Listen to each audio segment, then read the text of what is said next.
Hello प्यारे बच्चों, कैसे हैं आप लोग। आई होप आपने पुरस्कार से संबंधित डिटेल क्लास को अच्छे से देखा होगा। आपको पता है यहाँ से क्वेश्चन बहुत ही ज़्यादा आते हैं और मैंने कहा था कि हमेशा अपडेट रहिएगा, क्योंकि यहाँ से अपडेट करके क्वेश्चन बार बार पूछे जाते हैं। हर साल कुछ ना कुछ नया आपको इसमें देखने को मिलेगा। हर साल जो व्यक्ति हैं, जो संस्थाएं हैं, वो बदल जाती हैं जिनको पुरस्कार मिलता है। इसीलिए आप इसको हर साल देख लिया कीजिएगा कि इस साल किसको किस क्षेत्र का पुरस्कार मिला है। चलिए बच्चों, हम उन सारे फंडामेंटल चीज़ों को देखेंगे जो नहीं बदलते हैं, ऐसे तथ्य को जो बार बार एग्जाम में पूछे जाते हैं, इनको देखेंगे। तो चलिए, आज आपका पहला जो क्वेश्चन है, निम्नलिखित में से कौन सा कथन है जो कि सत्य है। पहला है 1954 में स्थापित भारत रत्न सम्मान पहली बार सी राजगोपालाचारी, सर्वपल्ली राधाकृष्णन और टी.वी. रमन को प्रदान किया गया था। क्या ये कथन सही है? दूसरा है, एक वर्ष में यह सम्मान अधिकतम 3 लोगों को प्रदान किया जाता है। क्या ये स्टेटमेंट सही है? और मुझे नहीं लगता इसमें आपको जरा सा भी प्रॉब्लम होना चाहिए, क्योंकि डिटेल क्लास में मैंने इस पर बहुत ज़्यादा जोर दिया था कि इसको ध्यान दीजिएगा, क्योंकि ये नहीं बदलता और बार बार एग्जाम में आता है। तो क्या ऑप्शन नंबर केवल 1 सही है, या सिर्फ 2 सही है, या दोनों सही हैं, या कोई भी सही नहीं है? तो आपको पता है इसमें दोनों बातें सत्य हैं और ये बहुत ही ज़्यादा एग्जाम में आता है, इसलिए इसको ध्यान दीजिएगा। यहाँ पे ऑप्शन नंबर सी आपका करेक्ट हो जाएगा। दोनों स्टेटमेंट सही हैं। नेक्स्ट है, निम्नलिखित कथनों में से कौन सा कथन है जो कि असत्य है। पहला है, भारत रत्न एवं पद्म अलंकार पद्म भारत प्रतिभूति मुद्रण एवं मुद्रा निर्माण निगम लिमिटेड की कोलकाता स्थित टकसाल में निर्मित किया जाता है। क्या ये स्टेटमेंट सही है? दूसरा है, वर्तमान समय तक भारत का सर्वोच्च सम्मान भारत रत्न सिर्फ 2 विदेशी व्यक्तियों खान अब्दुल गफ्फार खान एवं नेल्सन मंडेला को दिया गया है। क्या ये स्टेटमेंट करेक्ट है?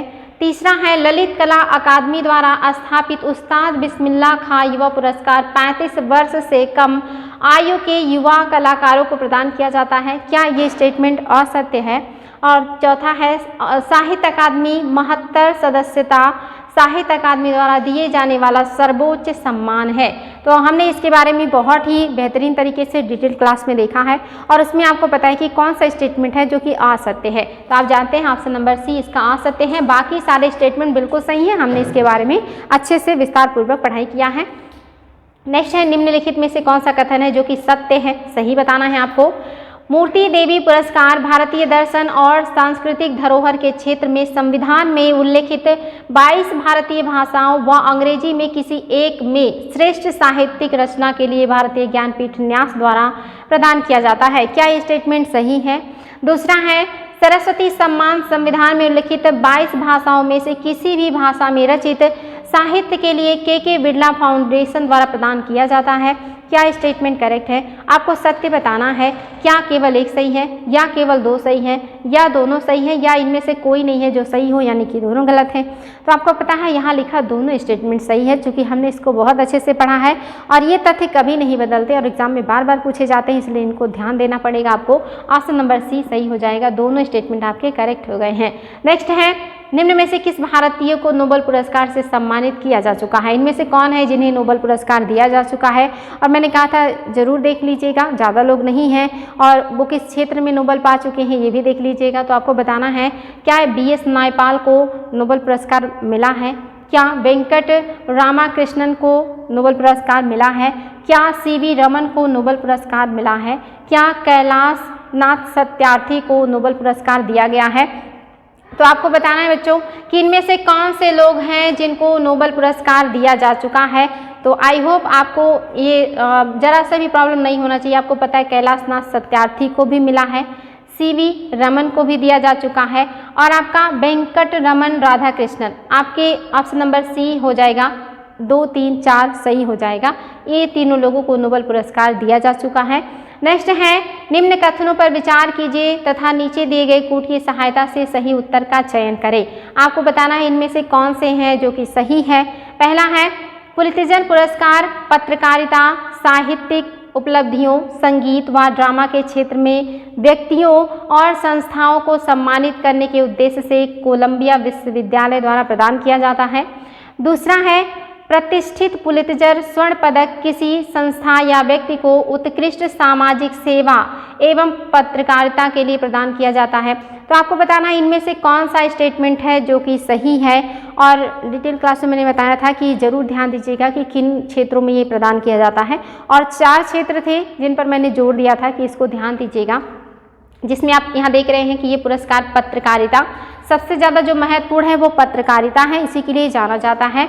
इसके अलावा साहित्यिक उपलब्धियों, संगीत और ड्रामा के क्षेत्र में दिया जाता है, लेकिन सामाजिक सेवा के क्षेत्र में ये नहीं दिया जाता है, इसलिए दूसरा स्टेटमेंट आपका गलत हो जाएगा, सिर्फ पहला सही है। और यहाँ पे आपको बताना था कि सही कौन सा है, तो ऑप्शन नंबर ए आपका करेक्ट हो जाएगा। चलिए बच्चों और भी हैं क्वेश्चन देख लेते हैं। यहाँ पे आपके लिए कूट दिया हुआ है जिसको मैच करना है आपको। एक तरफ नोबेल पुरस्कार विजेता है और दूसरी तरफ वो किस क्षेत्र में उन्होंने शोध किया है, आपको कूट की सहायता से मिलान करना है। तो सीवी रमन को किस क्षेत्र में पुरस्कार मिला है, सुब्रमण्यम चंद्रशेखर को किस क्षेत्र में पुरस्कार मिला है, और कैलाशनाथ सत्यार्थी और साथ ही अमर्त्य सेन को बताना है आपको। तो इसमें जो सबसे इजी है जो कि कैलाशनाथ सत्यार्थी हैं, जो लेटेस्ट नोबेल पुरस्कार पाने वाले हैं, इन्हें बाल अधिकार के लिए ये पुरस्कार मिला है। तो देख लेते हैं सी का 3 किस में है, तो 2 ऑप्शन में है सी का 3, आपका ये तो नहीं हो सकता, ए और बी में से कोई होगा। इसके बाद आप देखेंगे अमर्त्य सेन, इन्होंने अर्थशास्त्र के क्षेत्र में बेहतर काम किया था, यानी कि अर्थशास्त्र आपका लोक कल्याणकारी अर्थशास्त्र है। अमर्त्य सेन आपको पता है अर्थशास्त्र से है। तो आपका देखना है कि डी का 4 किस में है, तो आप देख रहे हैं डी का 4 दोनों में है, यानी कि यहाँ पे आपको कम से कम 3 ऑप्शन पता होने चाहिए कि कौन से सही हैं। तो आपको पता है सीवी रमन को किस लिए मिला है, प्रकाश के प्रभाव की खोज के लिए मिला है, ऑप्शन नंबर बी आपका करेक्ट हो जाएगा। और आपका चंद्रशेखर जो है ये आप जानते हैं सौर मंडल में चंद्रशेखर सीमा के लिए इनको दिया गया था। तो ये चीज़ याद रखेंगे बच्चों। आपका ऑप्शन नंबर जो बी है ये करेक्ट है, ऑप्शन नंबर बी सही हो जाएगा। साहित्यिक या साहित्य कला में पुरस्कार कितनी भाषाओं में दिया जाता है, क्या ये 24 भाषाएं हैं, 22 भाषा है, 25 भाषा है या 26 भाषा है। ये एग्जाम में क्वेश्चन कई बार आ चुका है, तो इसमें आपको बिल्कुल भी कन्फ्यूज़न नहीं होना चाहिए। ये कितनी भाषाओं में दिया जाता है, डिटेल क्लास में हमने बहुत अच्छे से पढ़ा था कि ये 24 भाषाओं में दिया जाने वाला पुरस्कार है। नेक्स्ट है गांधी शांति पुरस्कार प्रदान किया जाता है, किसे दिया जाता है, गांधी शांति पुरस्कार प्रदान किया जाता है, यानी कि किसके द्वारा प्रदान किया जाता है, क्या यह साहित्य अकादमी के द्वारा दिया जाता है, या संस्कृति मंत्रालय के द्वारा दिया जाता है, या शिक्षा मंत्रालय के द्वारा दिया जाता है, या वित्त मंत्रालय के द्वारा दिया जाता है। यानी कि गांधी शांति जो पुरस्कार है, इसमें जो पुरस्कार दिया जाता है वो कौन सी संस्था देती है, आपको ये बताना है। और आपने देखा था कि गांधी शांति पुरस्कार में तो साहित्य अकादमी का कोई रोल ही नहीं है, आपको पता है शिक्षा मंत्रालय का भी इससे कोई लेना देना नहीं है, वित्त मंत्रालय भी इससे नहीं जुड़ा है। आपका संस्कृति मंत्रालय ही ऐसे क्षेत्रों को बढ़ावा देता है या योगदान देता है, ऑप्शन नंबर बी आपका करेक्ट हो जाएगा। नेक्स्ट है नोबेल पुरस्कार किस क्षेत्र में नहीं दिया जाता। मैंने आपसे बताया था कि 6 क्षेत्र में दिया जाता है और उनके नाम आपको याद होने चाहिए, काफ़ी इंपॉर्टेंट है वो। तो आपको बताना है क्या ये अर्थशास्त्र में दिया जाता है, क्या साहित्य के क्षेत्र में नोबेल दिए जाते हैं, क्या भौतिकी है जो नोबेल दिया जाता है, या क्या कला के क्षेत्र में मतलब जो नोबेल पुरस्कार है वो दिए जाते हैं। तो आपको याद रखना है कि वो कौन से हैं जिनके क्षेत्र में नोबेल पुरस्कार दिया जाता है। और आपको पता है अर्थशास्त्र भी है, और मैंने कहा था सबसे लास्ट में इसको मिलना शुरू हुआ है, साहित्य भी है, भौतिकी भी है, इसके अलावा रसायन है, चिकित्सा है और शांति है, लेकिन कला नहीं है। ऑप्शन नंबर डी आपका नहीं होगा, ये गलत हो जाएगा।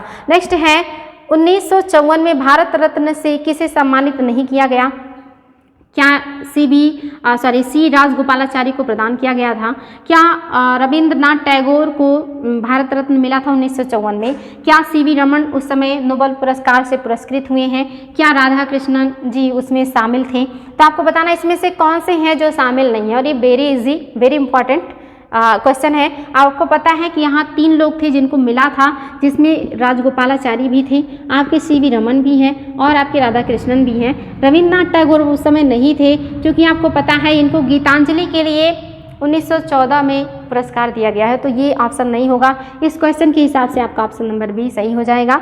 भारत का सर्वोच्च नागरिक सम्मान कौन सा है? इसमें तो कोई डाउट ही नहीं, आप बहुत आसानी से बता सकते हैं कि कौन सा सम्मान है जो भारत का सर्वोच्च नागरिक सम्मान है।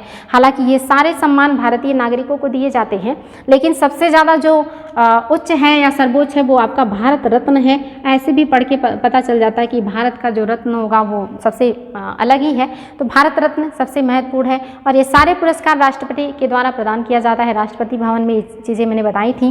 नेक्स्ट है, कौन सा सुमेलित नहीं है? क्या रविन्द्रनाथ टैगोर को गीतांजलि के लिए मिला था? नेक्स्ट है, क्या हरगोविंद खुराना को नोबेल पुरस्कार भौतिकी के लिए मिला था? क्या मदर टेरेसा को नोबेल पुरस्कार शांति के लिए मिला था? मैंने कहा था कि विषय वस्तु को जरूर याद रखेंगे, इसमें से कोई एक है जो सुमेलित नहीं है और आप बहुत आसानी से बता सकते हैं, क्योंकि इस पर तो हमने कई बार चर्चाएं कर ली कि गीतांजलि को मिला, गीतांजलि के लिए रविन्द्रनाथ को मिला है, तो पहला तो गलत नहीं होगा। और आप मदर टेरेसा को जानते हैं, ये शांति के लिए ही जानी जाती हैं, तो ये भी बिल्कुल सही है। आपका कौन सा नहीं सही है? तो हरविंद खुराना को ये चिकित्सा के लिए इनको मिला था, चिकित्सा के लिए मिला था बच्चों, इसलिए आपका ये ऑप्शन नहीं होगा, ये भौतिकी नहीं होगा, ये रॉन्ग हो जाएगा और आपका इस क्वेश्चन के हिसाब से ऑप्शन नंबर बी सही हो जाएगा। कौन सा कथन आ सकते हैं?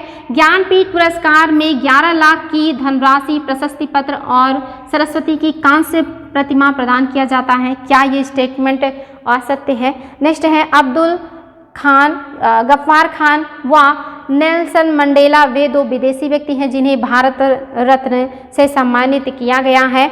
नेक्स्ट है, पद्म अलंकरण के अंतर्गत पद्म भूषण, पद्मश्री सम्मिलित हैं। और आपका चौथा है, मैन बुकर पुरस्कार भौतिकी एवं रसायन के क्षेत्र में दिया जाने वाला पुरस्कार है। तो ये तो बहुत ही आसान है, क्योंकि हमने इसके बारे में बहुत ही डिटेल से पढ़ा है। और आप देखेंगे कि यहाँ पे पद्म अलंकरण के अंतर्गत पद्म भूषण भी आता है, पद्मश्री भी आता है, पद्म विभूषण भी आता है, तीनों आते हैं। तो ये तो करेक्ट हो जाएगा, आपको पता है। ये भी सही है और ये भी सही है, गलत है मैन बुकर। मैन बुकर आपको पता है पत्रकारिता के लिए दिया जाता है, साथ ही साहित्यिक रचना, ड्रामा, संगीत ये आते हैं, लेकिन सबसे ज़्यादा जो महत्वपूर्ण है वो पत्रकारिता है। और यहाँ पे कह रहा है कि भौतिकी और रसायन ये दोनों विषय वस्तु इसके नहीं है, इसलिए ऑप्शन नंबर डी ही इस क्वेश्चन के हिसाब से सही हो जाएगा। नेक्स्ट है, हंगेरियन मूल के अमेरिकी प्रकाशन जोसेफ पुलित्जर की स्मृति में, यहाँ पे बच्चों पुलित्जर रहेगा, पुलित्जर की स्मृति में दिया जाने वाला कौन सा पुरस्कार है? तो आप देख रहे हैं कि ये कौन सा पुरस्कार है और इसके बारे में मैंने कहा था कि ध्यान दीजिएगा। तो ये नाम से, टाइटल से ही भी आप बहुत आसानी से ढूंढ सकते हैं कि जोसेफ पुलित्जर लिखा है तो कौन सा पुरस्कार हो जाएगा, पुलित्जर पुरस्कार हो जाएगा। कभी कभी कुछ चीज़ें ऐसी होती हैं जिन पे ध्यान दिया जाए तो आसानी से क्वेश्चन सही हो जाते हैं। तो ये आपके मोस्ट इंपॉर्टेंट क्वेश्चन थे जो एग्जाम में बार बार पूछे गए हैं और आगे भी आने की संभावनाएं हैं। इसके अलावा डिटेल क्लास को इतनी बारीकी से आपको देखने की ज़रूरत है कि वहाँ से अगर अन्य क्वेश्चन आयोग बनाता है तो आप उसको आसानी से सही कर लें, क्योंकि वहाँ पर अभी बहुत सारे ऐसे तथ्य हैं जहाँ से एग्जाम में क्वेश्चन बनाए जा सकते हैं। इसलिए डिटेल क्लास को ज़्यादा फोकस कीजिए और बाद में प्रैक्टिस भी कीजिए, दोनों आपके लिए काफ़ी हेल्पफुल होंगे। आज के लिए इतना ही बच्चों, नेक्स्ट डे हम फिर नए टॉपिक के साथ मिलेंगे, साथ ही उसके क्वेश्चन भी सॉल्व करेंगे। Thank you.